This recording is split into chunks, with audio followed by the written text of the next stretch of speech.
Let's talk a little bit about those nurses that are going to be coming for with a family. What advice do you give to parents about schooling? And what can you share about the school system in Bismarck? Ruby, let's start with you. Okay. I don't have like little kids. My kid arrived here. She was already on oh, what was that? Eighth grade or something. But anyways, what I learned here first before coming here, for those having kids, try to research which school is good, and then from that school, because they are like zoning here, so it depends from where you live, what's your zip code. That's the school.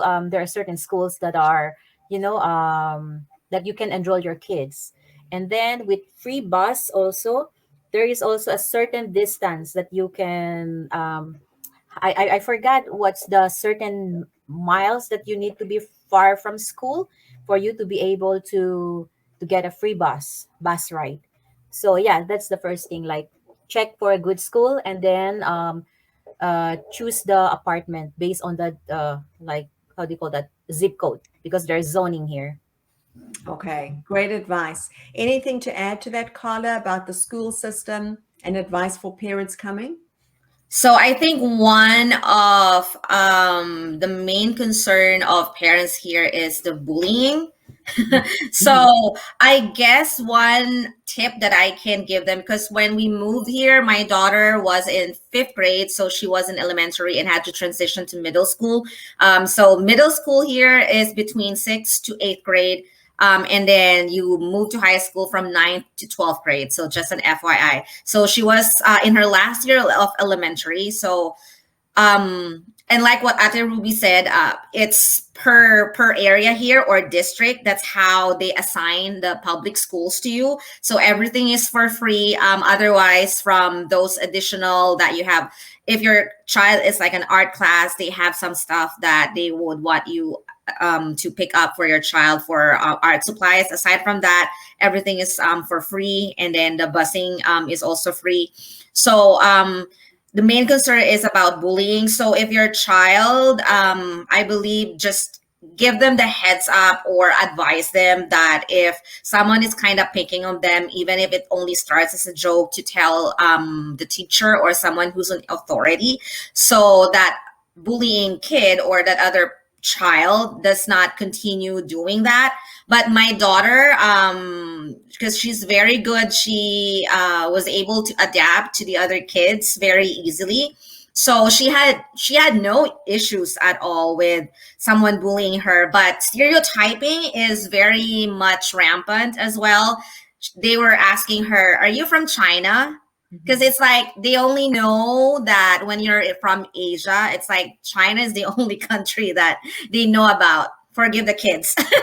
Yeah. Yeah, but that's actually one of the main points that she told me about. They thought that she was Chinese. They asked her if she was eating dogs or stuff like that. So I told her, just answer them and give them the knowledge that China is not only the main country in Asia, and there are a lot more countries there, and just educate them as well, because the kids here, what would they know about?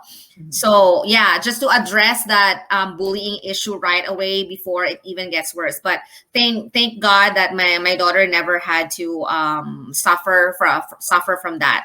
So that's one of the thing. And like what Ate Ruby said, just research on the area where you want to live and the school. If you see, like, if the school has very bad reviews from other parents, then just look for another area where there's like a good public school, or either an elementary, middle, or high school. So that's how the school system here in North Dakota, and I think also all the parts of the US, it's kind of depends on where you live.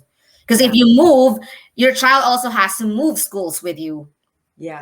That's what happens. And a lot of international immigrants don't realize how the zoning works, that you have to live within that specific zone. So that's a Yes. great tip, is to be able to, for parents to prepare. And that's where, from the kinetic side, we have a lot of resources that we provide to our nurses when they arrive, because it's something that you just can't know, because it's different in America to, I think, any other country in the world, of how the zoning for schools actually work. So I think the fact that it is rated one of the best places to raise a family is something that is really very encouraging and very inspiring for any parents. So there are things to learn, but at the same time, really a great place to bring up a family. Yes, very true. Oh, and one more thing that I wanted to add, Tanya, is you can also you have the option to homeschool your child, which I actually have started doing for about 2 years now with my high school daughter. So she's just homeschool. So all you need to do, I think, is as a parent, you just need to provide the school district or the school board with a diploma or a high school diploma, and that's it. And that's how I got approved to homeschool my daughter, because I've been doing it for almost between 2 to 3 years now. That's also another option that that they can do in case Wow, they that's want great. Yeah, that's really interesting. And that's a new trend, not just in North Dakota, but Yes. that's a new trend in the US throughout the different states. So really interesting. Okay.